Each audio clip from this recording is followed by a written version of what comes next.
안녕하십니까. 한시 습작 시간입니다. 7원 절구 평기식으로 습작을 하게 된다고 말씀을 드렸죠. 그 습작하는 순서에 대해서는 시객마다 다 자기 나름대로 그 습작 방법이 있고 그 패턴이 있겠지만은 여기서는 가장 일반적인 방법으로 습작을 해볼까 합니다.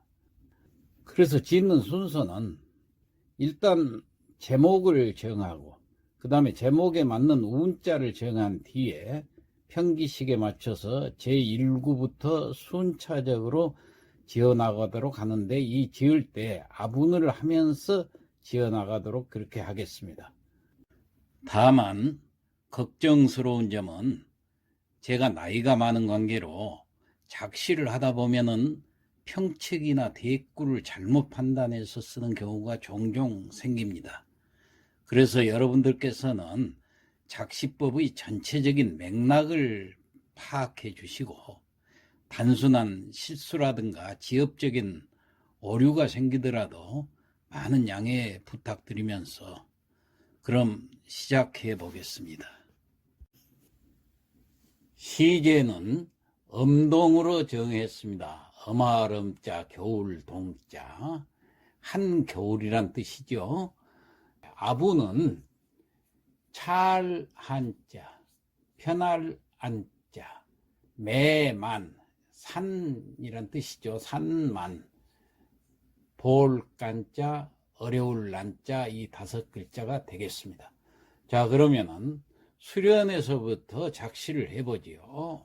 먼저 평측보를 갖다 놓고, 자, 수련에 하삼자를 먼저 정하기 위해서 운자를 보니까 찰한자지요. 그래서 찰한자에 맞춰서 나는 결빙한 이렇게 하삼자를 정했습니다. 자, 결빙이라는 것은 얼어붙었다는 얘기죠. 한, 춥다는 얘기요. 땅이 얼어붙어서 춥다 이런 뜻이 되겠습니다. 그러면은 앞에 4글자를 뭘로 정할까요? 자, 음동천지 이렇게 정했습니다. 이건 시제가 음동으로 되어 있기 때문에 첫 구에는 시제를 갖다 붙이는 게 좋다고 그랬죠. 그래서 음동, 이건 평평이기 때문에 평기식으로 붙이기가 참 좋습니다. 그 다음에 천지, 천지는 온 세상을 얘기하죠. 그러니까 음동의 이 온 세상이, 온 천지가 얼어붙어서 춥다 이런 의미가 되겠습니다.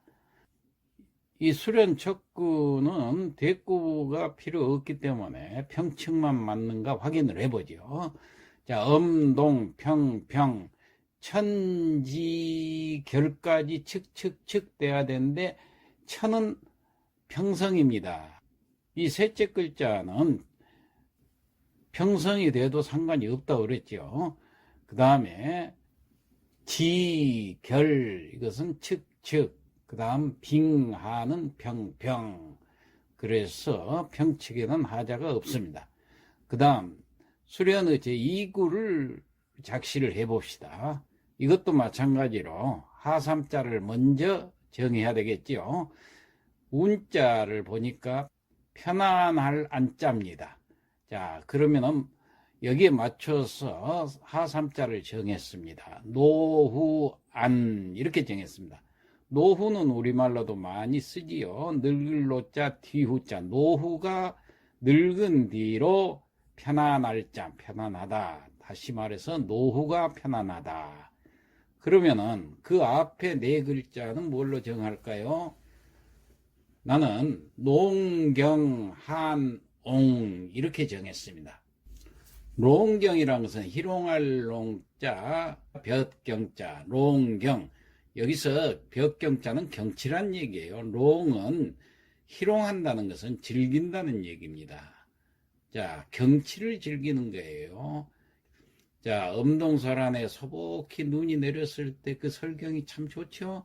아마 이 경치를 즐긴다 그런 뜻이 되겠죠. 한옹, 한갈 한자, 늙을 옹자. 그러니까 한가한 늙은이, 노인은 그런 뜻이에요. 그래서 이걸 전체 해석을 해보면은 경치를 즐기는 한가한 노인의 노후가 편안하다, 이런 얘기가 되겠습니다. 자, 그러면은 여기도 마찬가지로 평책을 맞춰봅시다. 농경, 측측, 한옹, 평평, 노후, 측측, 편안한, 평. 자, 이렇게 해서 수련은 작시가 끝났으니까 이제 함년으로 넘어가겠습니다. 3구와 4구 평측부를 갖다 놓고, 자, 이 함년은 대를 맞춰야 되죠. 그렇기 때문에 3구와 4구 중에서 4구의 하삼자를 먼저 작시를 합니다. 자, 그래서 운자를 보니까 산만자지요. 자, 그러면은 하삼자를 전천만 이렇게 지었습니다. 전은 구를 전자, 천만이라는 것은 천개의 산, 그러니까 온 산이라는 뜻이에요. 구를 전자, 온 산을 굴러다닌다. 뭐가 굴러다닐까요? 자, 그러면 앞에 넉자를 바로 지어버리죠. 뭐가 굴러다니느냐? 낙엽이 굴러다닌다고 그러면 되겠죠. 겨울철이니까 가을에 낙엽 졌던 이파리들이 굴러다닌다, 이런 뜻이에요. 자, 무엇이 굴러다니느냐? 바람이 부니까 바람 따라서 굴러다니는 거예요. 그래서 그대로 짓겠습니다. 풍치낙엽이라. 바람 풍자, 풀치자, 바람이 불자, 낙엽, 떨어질 낙자, 잎엽자, 잎이 떨어진 그 낙엽들이 굴러다닌다. 어디로 굴러다니냐? 온 산을 굴러다닌다. 이렇게 하면 되겠죠. 그러면 여기에 맞춰서 자, 3구의 하삼자를 지어봅시다. 4구하고 대를 이루어야 되기 때문에 자, 3구 하삼자를 생사야 이렇게 지었습니다. 생은 날생자, 사는 넉사자, 들야자.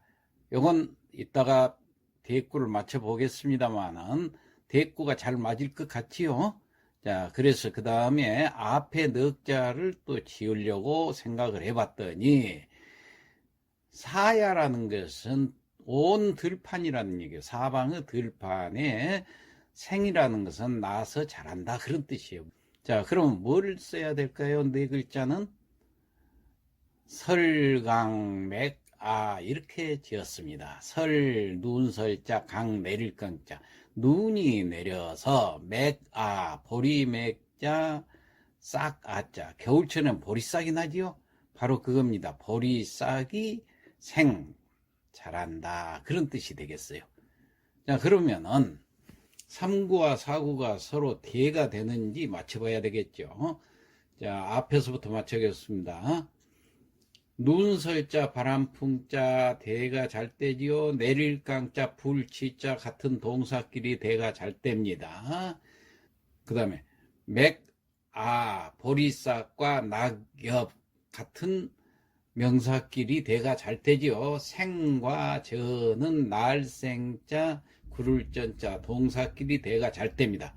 그 다음에 사야, 천만, 넉사자고 일천천자는 같은 숫자이기 때문에 대가 정말 잘 되는 거고, 들야자와 산만자는 들과 산 하니까 대가 잘 되죠. 그래서 대는 이상이 없습니다. 그러면 평칙을 맞춰보도록 하지요. 3구 평칙을 맞힐까요? 설, 강, 측, 그 다음에 맥, 아, 생은 원래 평이 돼야 되겠죠. 근데 맥이 측성입니다. 이건 세 번째 글자이기 때문에 이건 측성이 돼도 상관이 없다고 그랬습니다. 그 다음에 아생은 평평, 사야는 측. 그 다음 4구 맞춰보겠습니다. 풍취는 평평, 낙엽전, 세 글자는 측, 천만은 평평. 자, 평측도 이상이 없죠. 그러면은 함년도 다 마치고 그 다음 경년으로 들어가겠습니다. 경년 평칙보를 갖다 놓고, 경년이랄 것 같으면 5구와 6구를 말하죠. 자, 5구와 6구도 마찬가지로 대를 맞춰봐야 되기 때문에 6구 하삼자를 먼저 정해야 됩니다. 6구에 운자가 있기 때문에 그런다고 그랬죠. 운자가 뭔가 봤더니 볼간자입니다. 자, 볼간자에 맞춰서 하삼자를 나는 화폭간이다. 이렇게 지어봤습니다. 화폭이라는 것은 우리말로도 그림폭이라고 그래서 화폭 그렇게 말하지요. 간, 볼간자, 화폭을 본다. 그러면 요거 맞춰서 앞에 넉자를 정해보지요. 담소, 포로라고 정했습니다. 담소는 말씀 담자, 웃을 소자, 서로 담소를 나눈다, 웃으면서 얘기를 한다, 그런 얘기죠. 그 다음 포로, 안을 포자, 화로로자, 화로를 안고 앉아서 서로 얘기를 나눈다, 담소, 포로. 그러면서 화폭감, 화폭을 본다. 이렇게 하면 좋은 문장이 되겠죠? 자, 그러면 여기에 맞춰서 대가 될 만한 글자를 찾아서 오구를 또 지어보죠. 오구도 앞에 넉자를 먼저 지어보겠습니다. 제시, 누실 이렇게 정했습니다. 제시란 것은 제목제자, 글씨자. 글 제목, 다시 말해서 제목을 달아서 시를 쓰는 것을 제시라고 그렇습니다. 그리고 루실, 더러울 루자, 집실자, 더러운 집 혹은 방실자, 더러운 방 이렇게 되는데 꼭 더럽다는 것보다는 누추한 방이다. 이런 뜻이에요. 그러니까 깔끔하게 새로 단장한 방이 아니라는 얘기예요. 보통 우리가 누실에서 산다 이렇게 얘기를 합니다. 자기가 살고 있는 방을 겸손하게 표현할 때 누실이다 이렇게 표현을 해요. 자, 그래서 방에서 시를 짓는다 이렇게 해석을 하면 됩니다. 그 다음에 시정일, 글씨자, 뜻정자, 시정이라는 것은 시를 짓는 마음, 시를 짓고 싶어 하는 마음 혹은 시를 짓기 위해서 떠오르는 생각이, 그 다음에 일자는 넘칠 일자, 충일하다, 넘친다 그런 뜻이 되겠습니다. 그러면은 대가 되는 거 한번 맞춰보죠.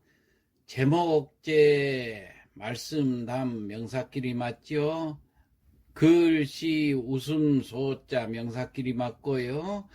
더러울루, 아늘포, 동사끼리 맞고, 방실화로로 서로 명사끼리 맞습니다.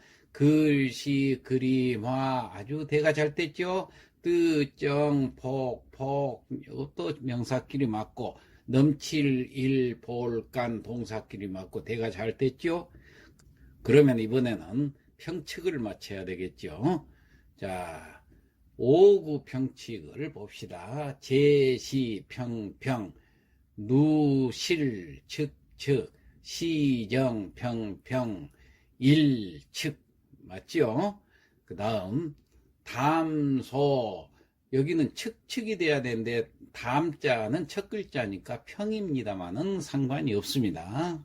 그 다음에, 포로, 평, 화폭, 측, 간평, 이렇게 해서 경련도 아무 하자 없이 잘 작시가 되었기 때문에 그 다음 미련으로 넘어가겠습니다. 맨 마지막 미련 7구와 8구지요. 자, 평칙부를 갖다 놓고 미련은 서로 대를 맞출 필요가 없으니까 7구부터 순서대로 지어도 상관이 없습니다. 자, 7구 앞에 넉자부터 지어볼까요? 옥설, 분분 이렇게 정했습니다. 옥설이라는 건 하얀 눈을 말합니다. 구슬옥자, 가루설자인데 구슬가루라는 것은 하얀 눈을 말합니다. 분분, 어지러울 분자가 첩자로 써졌죠. 두 글자. 이것은 어지럽게 날린다는 뜻이에요. 폴폴 날리는 눈이다. 이런 뜻입니다. 그러니까 옥설분분하면은 하얀 눈이 폴폴 날리는데, 그 다음 하삼자를 산정백으로 정했습니다. 산정은 산마루 혹은 산정수리, 여기서 정은 정수리 정자입니다. 꼭대기 정이라는 뜻도 돼요. 그 다음 백은 흰백자지요. 그러니까 흰 눈이 분분히 날리니까 산봉우리가 하얗다, 그런 뜻이 되겠습니다. 그 다음 마지막 8구 봅시다. 여기도 앞에 네 글자를 먼저 정해 봅시다. 건곤가경이다, 이렇게 정했습니다. 건곤 하면은 하늘건 땅곤, 다시 말해서 하늘과 땅이라는 건 천지를 말하지요. 온 세상이란 말이에요. 온 세상 천지가 가경, 아름다울 가자, 지경경자입니다. 그러니까 아름다운 곳이란 뜻이에요. 이것은 경치가 좋은 곳에서, 그런 뜻입니다. 천지가 다 경치가 좋은 곳이에요. 이렇게 되니까 하삼자는 역귀란이라, 이렇게 지었습니다. 역은 다시, 또 역자, 귀 돌아갈 귀자라는 어려울 난자, 역시 돌아가기가 어렵다. 금방 돌아서기가 어려워요. 이 경치를 보다 보니까 한없이 보고 싶다는 그런 뜻이 되겠습니다. 자, 그러면은 7구와 8구, 자, 평칙을 마치고 끝내도록 하죠. 7구, 옥설, 측측, 분분, 산까지는 평평평, 정백은 측측. 그 다음 8구, 건고는 평평, 그 다음에 측측측이 되는데 세 번째 글자는 평이 돼도 상관이 없다고 그랬죠. 그래서 가자는 평입니다. 아름다울 가자는 평성. 그 다음에 경력은 측측, 그 다음 귀라는 평평. 이렇게 해서 평측도 이상이 없습니다. 자, 이렇게 해서 8구까지 다 작시가 끝났으니까 이번에는 마지막으로 성복을 하고 마치도록 하겠습니다. 엄동이라, 엄동천지 결빙하니요, 엄동의 천지가 얼어붙어 추운데 농경 한농 노후아니라, 경치를 즐기는 한가한 노인은 노후가 편안하네. 설강매가 생사야요, 눈이 내린 사방의 들에는 보리싹이 자라고 풍취낙엽 전천만이라, 바람이 불자 낙엽들은 온 산을 굴러다니네. 제시루실 시정일이요, 누추한 방에서 시를 지어도 시정이 충일을 하고, 담소포로 화폭아니라, 화로 앞에서 담소를 나누며 화폭을 펼쳐보네.